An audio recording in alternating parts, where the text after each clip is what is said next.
Okay. If you have your Bibles, and I hope you do, and a pen or a highlighter of some sort, turn to Psalm 171. Psalm 71, if you will. It's a psalm that you don't often hear taught or preached on, but we're going to do that today. I think Nate is going to finish up this series, We Speak, this coming Sunday. They're off celebrating their anniversary, so that's where he's at. And I just want to review real quick where we've been. We began with We Speak because we can't help but speak. Remember Peter and John when they were arrested for preaching Jesus by the Sanhedrin? And they were told not to preach in the name of Jesus again. And their response was what? Do you remember? We can't help. We can't help but speak in the name of Jesus. You don't give us any choice. God doesn't give us any choice. We got to speak. And I pray that that's your heart as well as you go out into the world, that you have to find ways to share the good news. And that was the second thing. We share the good news. We speak the good news, the gospel of Christ, that there is a way to have our sins washed away, to find peace, to find purpose in our life, and eternal life in heaven. And that is all through the cross of Christ. And we speak when nobody else listens. Now, if you've been married for a while, you know what that's like, right? The truth is, God called Jeremiah and he said, Jeremiah, I want you to take a message to the Israelite people. And here's what I want you to say. And oh, by the way, nobody's going to listen to you. And I often wonder, God, that wasn't really a motivating thing. But Jeremiah was obedient and he found his reward, but nobody listened to him. God was exactly right. And the point is that God calls us to speak. Whether or not people listen is up to them. Our responsibility is to speak. It's their responsibility to hear. Remember Jesus said at the end of a lot of his parables, let him who has ears to hear, hear.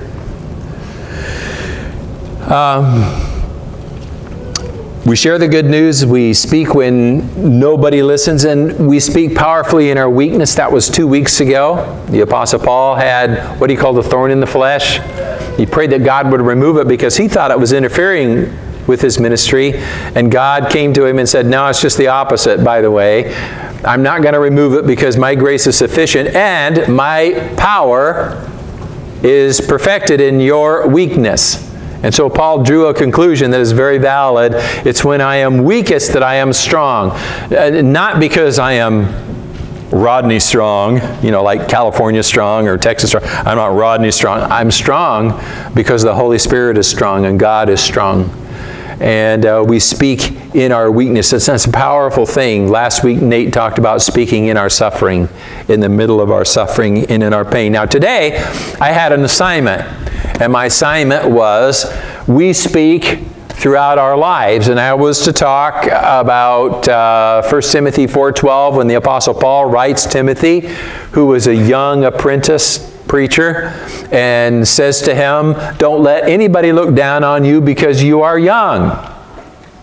In other words, Timothy, keep speaking, keep speaking, keep speaking, even though you're young. And people sometimes will sort of roll their eyes and think, well, you know, he's young, he'll grow up and he'll learn better.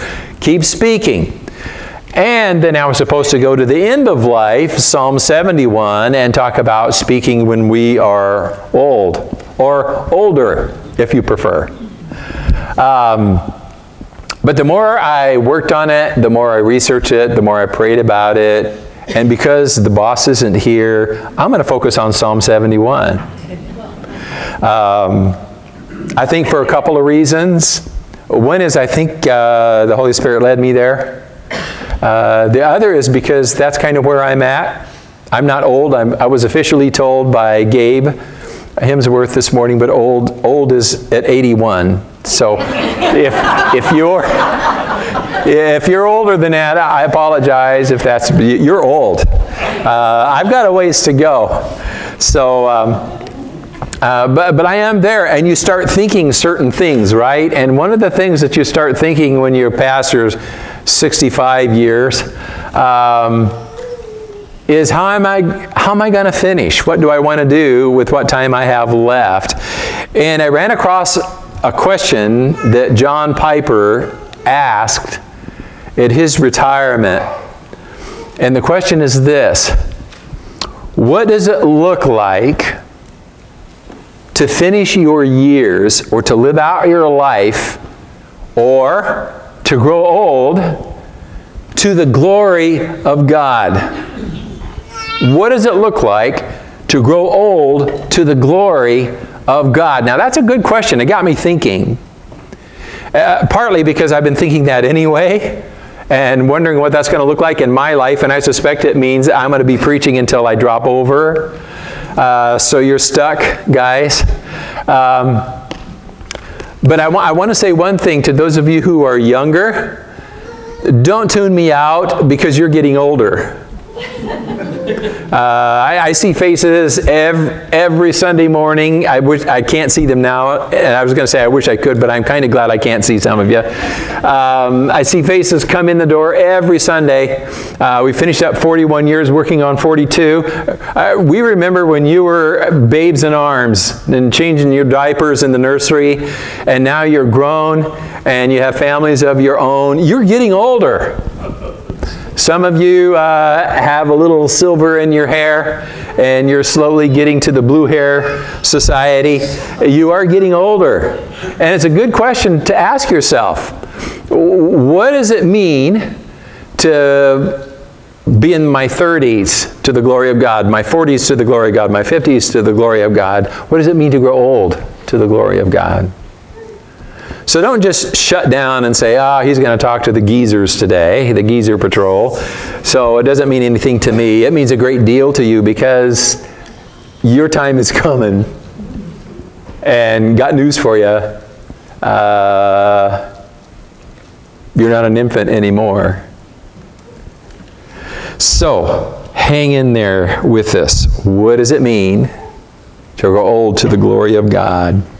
Well, we need to speak when we are old. And we're going to take this in a couple of chunks. First thing we're going to do is we're going to read Psalm 71, the first 18 verses.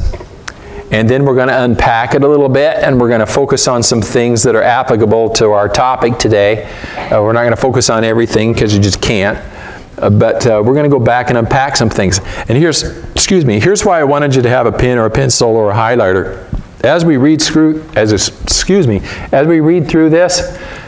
I'm going to point out some things I'd like for you to highlight so you can go back and remember when you read it again. So let's jump in. David writes, "In you, Lord, I have taken refuge. Let me never be put to shame. In your righteousness, rescue me and deliver me." Now, David, if you remember, had been anointed king of Israel. The problem was Saul was still sitting on the throne. And Saul was jealous. He was threatened by David. So he chased him around the countryside trying to kill him. So you see the Psalms that David wrote filled with this sort of thing.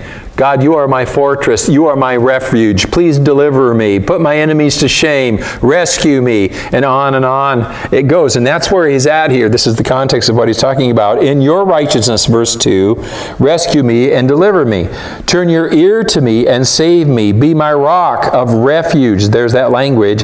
To which I can always go. Give the command to save me, for you are my rock and my fortress. Deliver me, my God, from the hand of the wicked, from the grasp of those who are evil and cruel. Now we start getting into the stuff that's really applicable to today. Verse 5. For you have been my hope, sovereign Lord, highlight this, confidence since my youth. From birth I have relied on you. You brought me out from my mother's womb. I will ever praise you. Verse 7. I have become a sign, highlight that, to many. You are my strong refuge. My mouth is filled with your praise, declaring your splendor all day long. Do not cast me away when I am old. Do not forsake me when my strength is gone. Highlight that. Strength is gone. For my enemies speak against me. Those who want to kill me conspire together.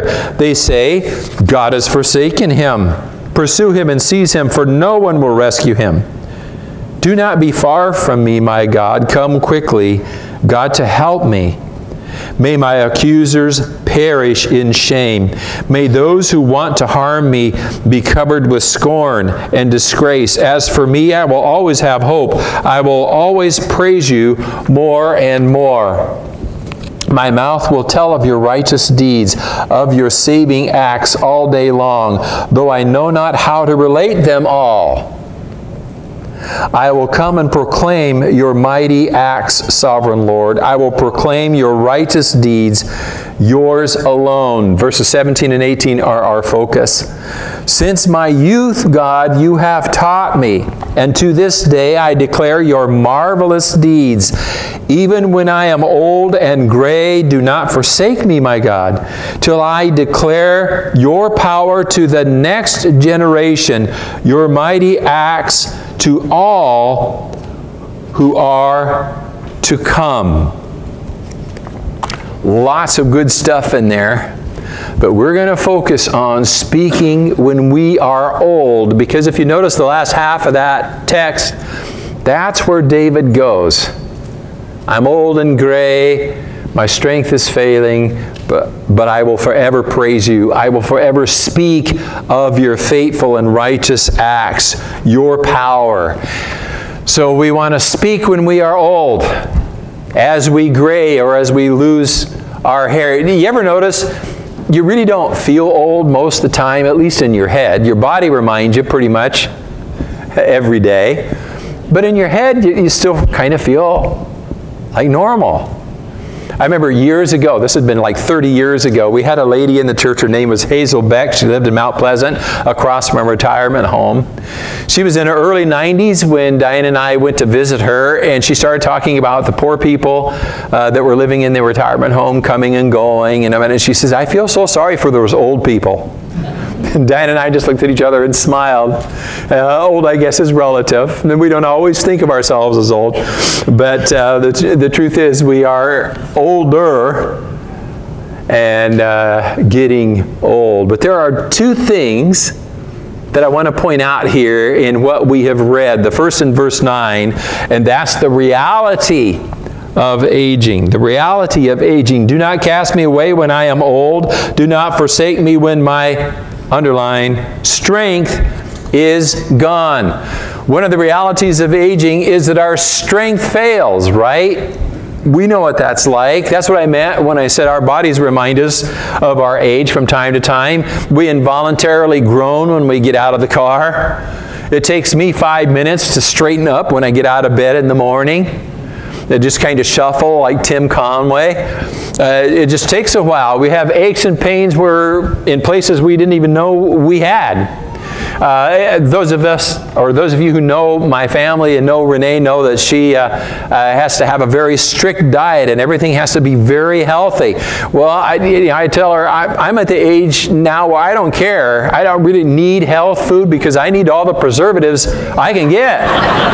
That's just the way it is. I finally got my head together, my body's falling apart. I don't know what it is. Anybody here, I know some of you feel that way because that's just the reality of aging. Your strength fails. And now you have to ask people to do things for you that you would rather be doing yourself. Now, Diane won't let me up on the roof anymore to clean out the gutters because she knows I get a little dizzy and my sense of balance isn't very good. She's afraid I'll fall off. So I have to recruit some grandkids or somebody else to go up and do that. And it's just kind of annoying. And people start calling you sir, and your grandkids start calling you old man. Hey, old man! And they manage to shout it from 2 blocks away so everybody hears. It's just the way it is. Your strength fails. Your body reminds you that you're getting older. Your vision fails too. My vision was never great, and it's getting a little worse. Can't read magazines, can't read newsprint, can't read giant print books anymore. I don't know why they call it giant print. I could not figure that out.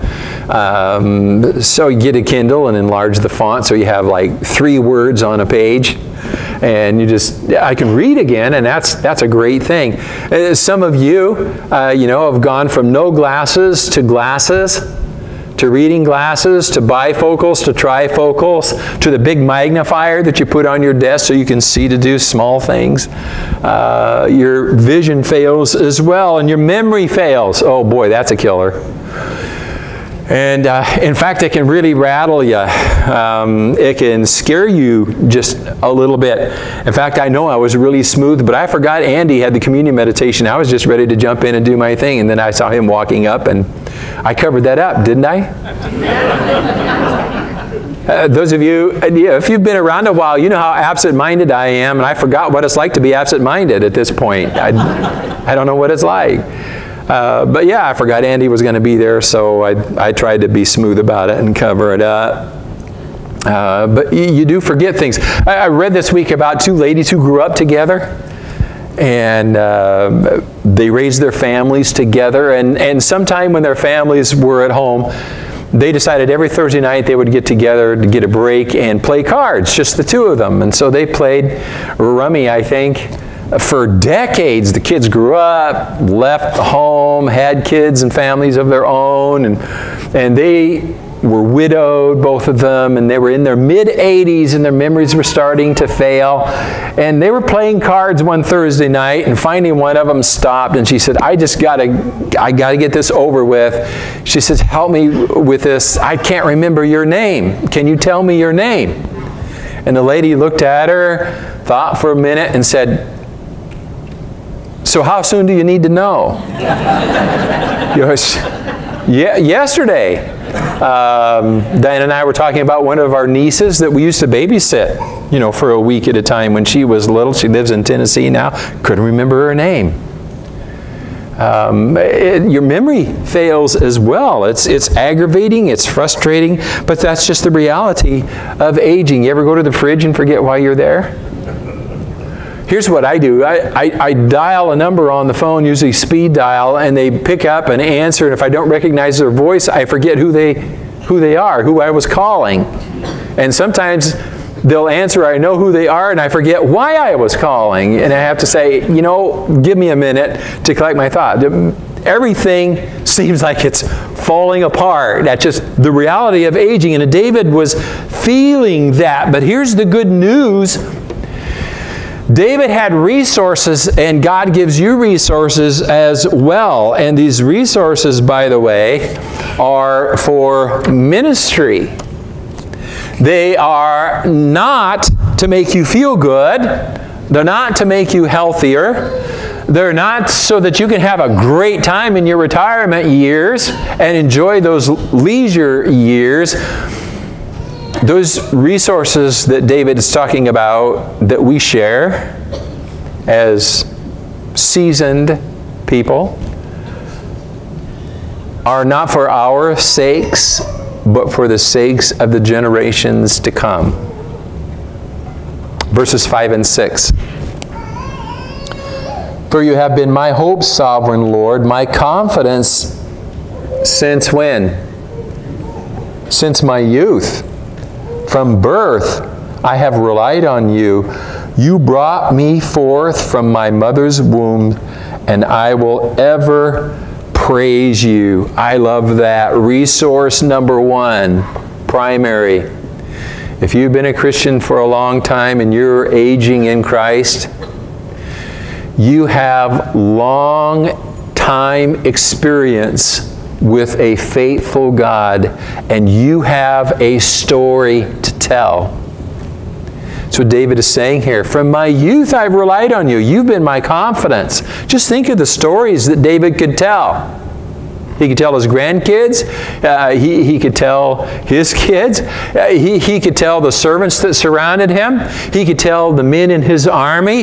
He could say to them, guys, you know what? I remember when I was 15 years old, I faced Goliath. Nobody wanted to face Goliath, and God delivered me. God delivered me not just from the lions and the bears when I kept my father's sheep, but He delivered me from Goliath, and the whole Philistine army ran. And on the stories went. He had a long or a deep well, let's put it that way, of experience with a faithful God who had never let him down. And if you have been a Christian for decades, I pray that you have a deep well of experience with a God who has never let you down, and you appreciate it, and you can hardly wait to share that story with people who need to hear it. Ever lost a job, but God was faithful? Ever needed to sell your house, but God was faithful and it sold? You ever been in deep financial straits and God was faithful and He provided anyway? You ever been challenged to give sacrificially to the kingdom and you thought to yourself, whew, I opened my mouth, I don't know what I'm going to do, how am I going to pay my bills, but I got to honor my promise to God, and God came through and He was faithful? People, there are folks coming behind you who need to hear your story. More importantly, they need to hear the story of a faithful God who comes through. And you have a long history with a faithful God who comes through. I can't tell you how important it was for me to have a father-in-law who was in the ministry for 40-some years. And when I was young, and I could say, what do I do now? And things seem to be falling apart.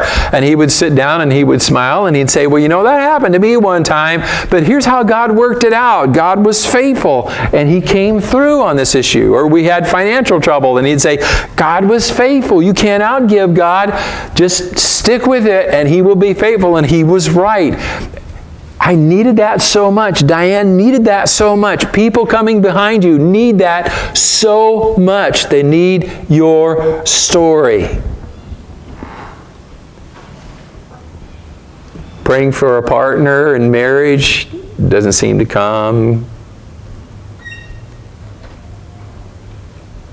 They need to hear your story. Childless and wanting a child so badly. They need to hear your story. Have a rebellious child, they need to hear your story. Marriage is falling apart, they need to hear your story. You have a long history with a faithful God. Polycarp was an early Christian martyr. He was martyred under the Roman Empire. He was given a choice. He said, you either worship Caesar as a god and burn incense to him, or we're going to throw you to the lions in the Colosseum for the entertainment of the crowds. His friends pleaded with him. What harm does it do to worship Caesar and burn incense to his name and spare your life? And here's what he said. He said, for 86 years I've been the slave of Christ, and He has done me no harm. How can I blaspheme the name of the one who saved me? And he went to the lions. That kind of confidence came from a long history of living with a God who was faithful. Even to the point where Polycarp gave up his life. Speak out, blue hairs out there or no hairs, because people need to hear your story. They need to hear the story of a faithful God working in your life. Here's the other thing here. I love this. Verse 7. I learned this brand new when I studied. It says, I have become a sign to many. You are my strong refuge. I think I had you highlight that word sign, because in some of your translations, and it's an accurate translation, it may say, I have become a marvel. I have become a marvel. What's he talking about there? Well, it goes like this. Diane and I, when we think about it, we have some people that we marvel at. I had a friend close to Diane. I didn't meet her until we were engaged. Her name was Leona Townsend. She's from Diane's hometown, and She and her husband and her son, only child, were flying across country, and we don't know exactly what happened. Neither does she. She can't remember. But the plane crashed. She lost her son and she lost her husband all in one fell swoop. She was in a full body cast for weeks and weeks and weeks. You would go visit Leona, and she always was concerned about you. She always talked about her faith. She always talked about how faithful God had been and how good God was. And we'd walk out of her house or her room marveling, going, wow. And we were just 20-something. And we needed to hear it, because there were times when we had to face stuff that was very unpleasant. We can remember Leona, and we marveled at what God did in her heart and in her life. Some of you have heard about Johnny Erickson Tada. I don't know her, but she's very, very well known, very prolific writer, very prolific speaker, despite the fact that she's been in a wheelchair for, I think, 49 years now. She was an Olympic class swimmer training for the Olympics, and at about the age 17, while she was swimming with some friends, she had a diving accident, broke her neck, has been a quadriplegic ever since. She has two ladies who are her constant companions, and it takes them 2 hours to get her up in the morning, get her toileted, get her cleaned up, get her dressed, get her fed, and ready for the day. Through the day, umpteen times, they have to pump her chest because she's lost the ability to cough up phlegm, something that we just take for granted. And they have to get the phlegm out of her throat and lungs in order for her to survive. They do that dozens of times through the day. And then it takes her another 2 hours with their help to get ready to go to bed. And she said, you know, I heard her speak one time. She said, you know, this is what it took for God to get my attention, and I wouldn't trade it for anything. The one thing that suffering has done in my life was increase my capacity for God. And people who are hurting, people who are suffering, people who are facing challenges like that need to hear her story. And she's been more than happy to share it, because it's not about her, it's all about a faithful God. You've heard me talk about Don Jones. I did just a couple weeks ago. Don was a guy here, soft-spoken. You always wonder what he was really thinking. He was ready to retire, but he was still a small group leader up at the filling station with the junior high boys. I want to share this story. Some of you have heard it anyway. One time they went down to Burlington to go paintballing, and Don went with them. And I was out here, and they came in, and the boys in a small group came in, and they said, man, that Mr. Jones is really cool. Did you see that? He came running down the hill, and he tucked, and he rolled, and he came up blazing away. And they left, and I saw Don coming in, so I pulled him off to the side, and I was grinning, and I said, man, you really impressed those boys. He said, but with what? He said, but they were talking about how you came down the hill, you tucked and rolled and came up shooting. And he said, grinned, he said, well, he said, that looked good, but he said, I tripped and fell. I said, I don't think he ever told him any different. He contracted stomach cancer, a very rare form, and you know what he was interested in? He wasn't so interested in his treatment or the pain that he endured. What he told Sam and myself was, you know what, guys, in all of this, the most important thing, the only thing I really want is for God to be glorified no matter what. And I preached Don's funeral about a year after he said that. I told the story about him tucking and rolling and paintballing during that time. But you know what? You couldn't walk out of Don's company without going, wow. Wow, he was a marvel. David said, I want to be a marvel. You know what? I would like to be a marvel to people. I would like for people to look at my life and say, man, God has been so faithful. Look at what that doofus could accomplish. Look what he'd do. All because of what God has done. You want to be a marvel? Gosh, I hope so. Have you lived in such a way, you blue hairs out there, that you can go back and you can say, God was faithful here, here, here, here, and here, here. And you have that story to tell? Tell it. Speak up. People need to hear it. And here's the truth as we go into point number 2. Whether you are young or old, speak out. Just speak out.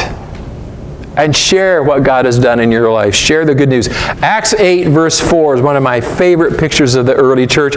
And in reality, this is a vision, or the foundation of our vision for NLCC.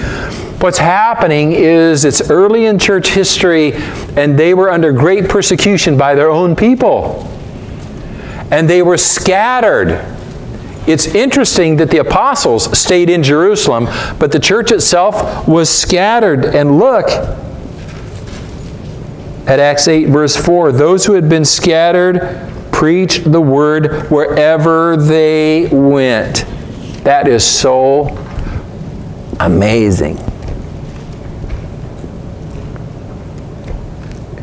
It's a marvel. It's a wonder. Under the threat of death, they preached the word wherever they went.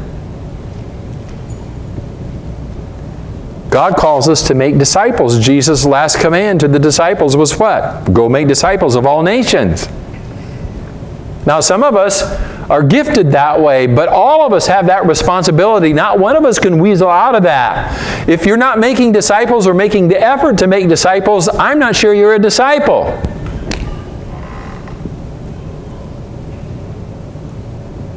You can come to church, hear all the sermons you want to hear. You can go to Bible studies all you want. You can teach Sunday school. You can serve as a deacon.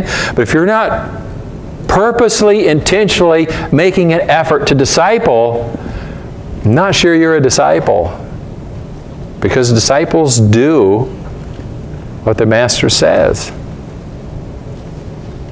A lot of times when we get to this point, people say, well, I just don't know my Bible. What if they ask me questions that I didn't? You know what? In Acts chapter 8, verse 4, these people preached the word everywhere.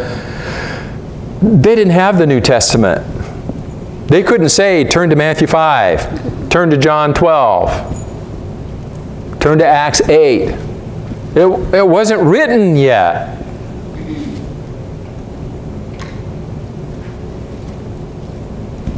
Depending on who you listen to, 70 or 80 years went by before the Bible was put together in the form that we have it now, Old Testament and New Testament. Yeah, in Acts chapter 8, they could go back and say, well, you know, God has promised the Messiah and da-da-da-da-da-da. But you know where they had to really start with, people? They had to start with what Christ had done in their life, with their story. You know, here's who I was before I met Christ, and here's who I am now. This is what He's done for me. He is faithful. He's never done me any harm. And I got to tell you, I recommend that you surrender to Him too. You've got a story. Share it. People need to hear it. Speak out. Whether you are young or old, just speak.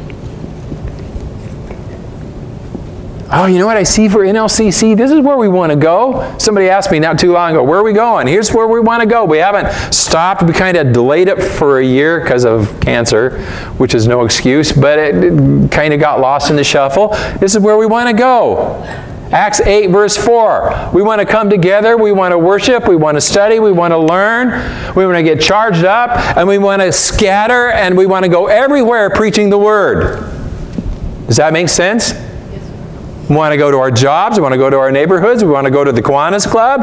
We want to go to our families. Everywhere. Making disciples. Being obedient. Being a disciple ourselves. So we speak out, whether we are young or old. Just speak out. But remember Colossians 4? Be wise in the way you act towards outsiders. And share the good news, but share it gently. Ephesians says, speak the truth in love. And the truth is, there are a lot of talk shows on the radio, and there's a lot of conversations over coffee among Christians. You really can't see much gentleness, much love, or much winsomeness, or much Jesus.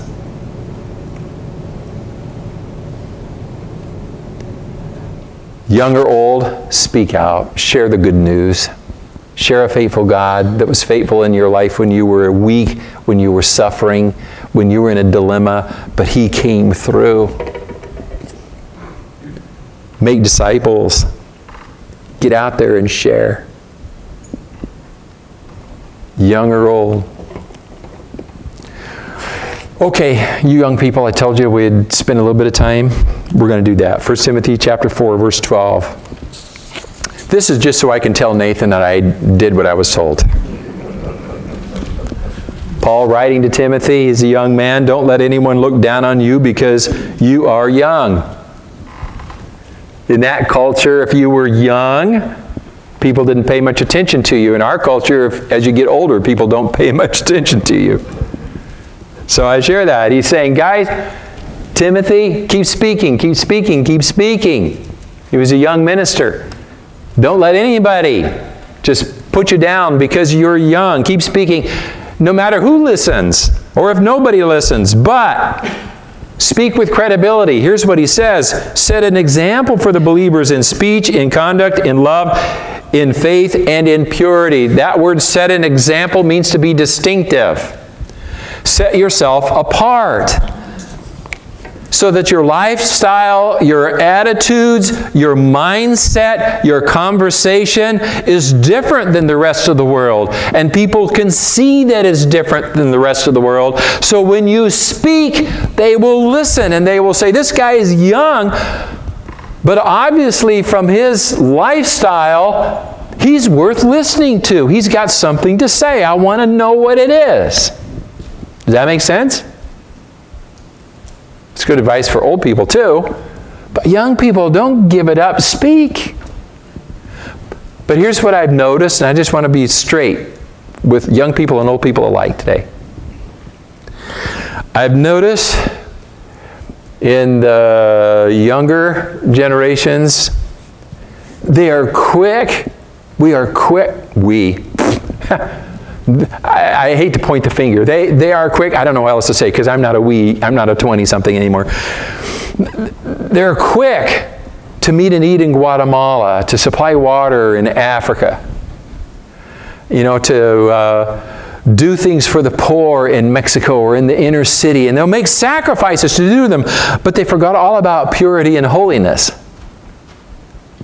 And sometimes supplying the water, supplying the food, meeting physical needs becomes the purpose for which they go and for which they live. And the gospel is secondary. It's an afterthought. When you read Jesus in Matthew, Mark, Luke, and John, look at it carefully and understand that Jesus, He healed a lot of people, but that was secondary. He healed them so He could get an ear and tell them about what really mattered, and that was their eternal destiny. He fed them so He could get an ear and tell them about those things that really mattered because it impacted their eternal destiny. So young people, speak up, get involved, but don't forget to be an example. Don't forget to be credible in speech and in conduct and in purity and in love. Your horizons have to go way beyond this planet and on into eternity. That's what Paul called Timothy to. So young or old, young people, speak up.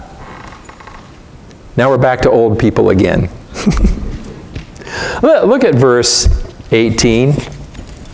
What was David's prayer? His prayer was that God would not forsake him when he was old. And I already hinted at this. Why? Well, let's read it. Even when I am old and gray, do not forsake me, my God, till I declare to you, till I declare your power to the next generation, your mighty acts to all who are to come. What was his focus? Was it, hey, you know, I'm a senior citizen and my health isn't very good and I need this attention and that attention and this and that and I've been a Christian for years and so I have a little sense of entitlement? That's not at all what he's talking about. He's saying, God, just sustain me so I can proclaim your faithfulness to whom? The next generation. We're just one generation from being extinct, folks. And it's on our shoulders to share the good news with the next generation. That was David's prayer. It wasn't at all about him. It was about God's glory and the next generation. And making sure they were aware of it, that they could see it, sharing their story of God's faithfulness. And he said, just don't forsake me. Sustain me. That's another way to say it. Give me the strength to get it done. It's a hard, tough thing to do. It just is. It can be really frustrating. And we're going to talk a little bit about a mentoring sort of thing. It has to be intentional. Number one, in Acts 16, the Apostle Paul is setting out on a missionary journey. Look at verse 1. And Paul came to Derbe and then to Lystra, where a disciple named Timothy lived, whose mother was Jewish and a believer, but whose father was a Greek. The believers at Lystra and Iconium spoke well of him, and Paul wanted to take him along on the journey. That's exactly what Paul did. We don't know exactly the circumstances that were there when Paul met Timothy, but he saw potential in him. And he went out of his way to pull him alongside, and Timothy went along with him on missionary journeys. He saw Paul in action. He mentored him.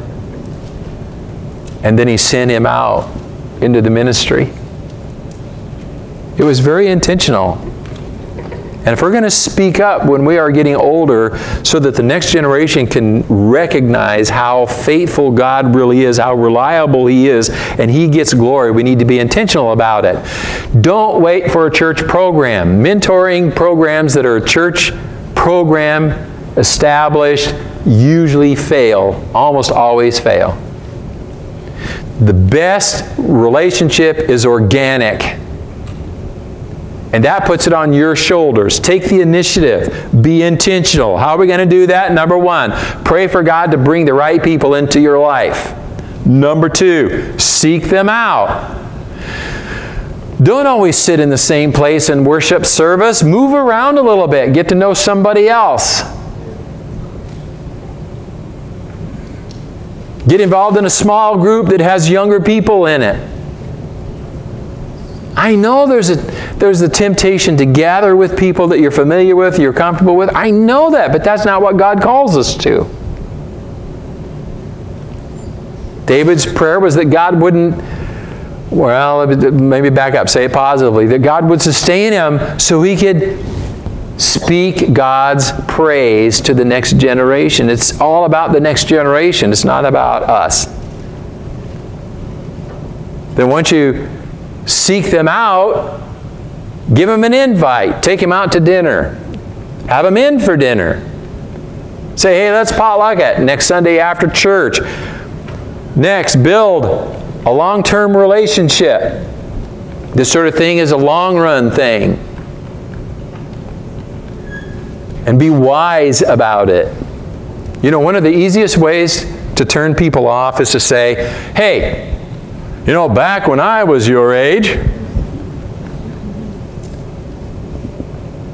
or let me tell you something.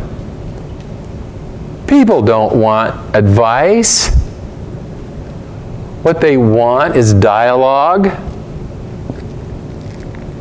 because they think they have something to offer, and the truth is they do. So be a good listener. Be a good learner. Learn from them as they learn from you. Does that make sense? Build it over the long run and expect frustration. I just sat down this morning purposely. I didn't think a lot about it through the week. Purposely thinking, okay, how many of our retired couples or close to retired couples have actually taken folks under their wing? And I could think of 4, and then I quit there. Just boom, boom, boom, boom, very quickly. And usually it's because they were very young in the faith and they needed some guidance, and that's really good. Or sometime, well, in all 4 cases, there were marriage issues. And here's the frustrating thing for those people. 3 out of the 4 marriages failed anyway. Despite their best efforts, they failed anyway. Well, should we be surprised? If Jesus was trying to teach us anything about the success rate in sharing the gospel, we got to go to the parable of the sower. He says the word is sown in 4 different kinds of hearts. The hard heart, the shallow heart, the preoccupied heart, and the good heart. And how many out of those 4 are going to bear fruit? 1. So if it doesn't work out with a particular individual or a particular couple,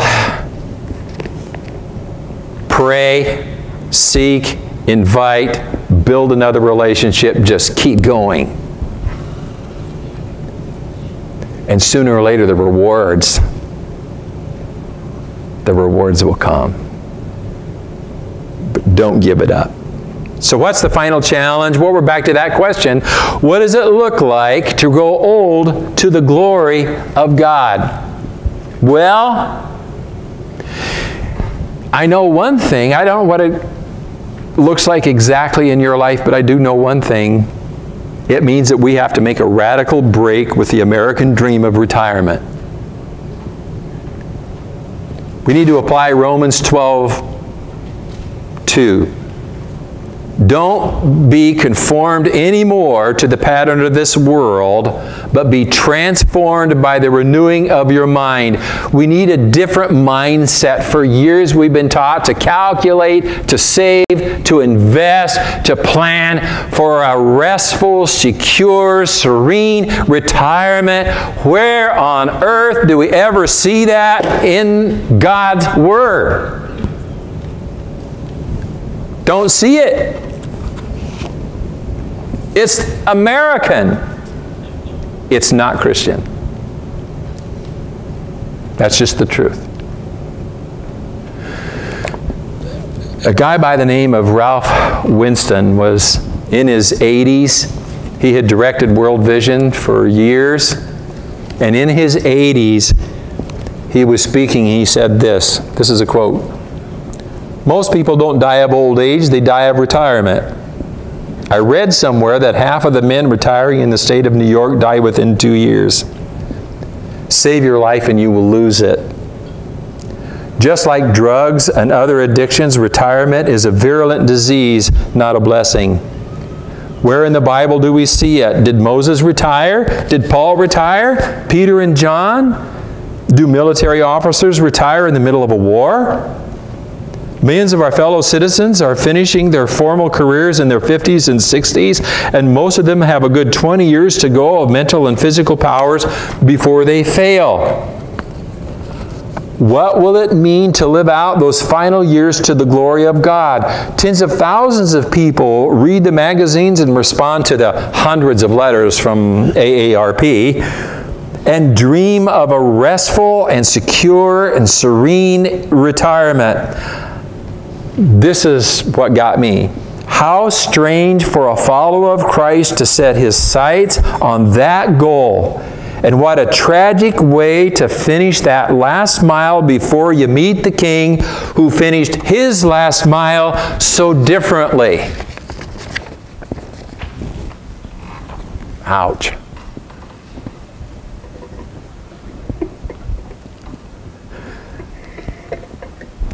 What does it mean to grow old to the glory of God? Well, it can mean a lot of things. I do know one thing. It means you serve until you drop over and God takes you home. It means you disciple until God takes you home. It means you minister until God takes you home. It means you pray until God takes you home. It means you give until God takes you home. I think there are 78 million of us, baby boomers in America today. And we have at our fingertips 2.1 trillion, that's with a T, dollars. What are we spending it on? There's nothing wrong with the RV or the boat or the vacation, unless the kingdom is being neglected.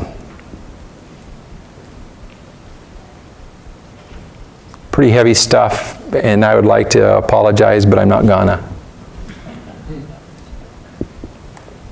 It's where I'm at. You want to finish well? You want to finish strong? I would love for God to say, well done, you're a good and faithful servant. And I got to tell you, Rod, that last mile you ran was amazing. I'd love to hear that. So what does it look like? Well, one of my favorite preachers who is now retired is John Piper. He's the old style, reflects my age. Obviously, he's retired. About my age. And I heard his final sermon to his congregation in Minneapolis. And here was his prayer. And it hit me hard. It says, Lord, don't let me waste my last chapter. Don't let me buy into the American dream of retirement. Endless leisure, play, hobbies, putzing around in the garage, rearranging the furniture, golfing, fishing, sitting and watching television. Lord, have mercy on me and spare me that curse. Amen. So that's the question. And that's the challenge. How are you going to run this last mile, you blue hairs out there?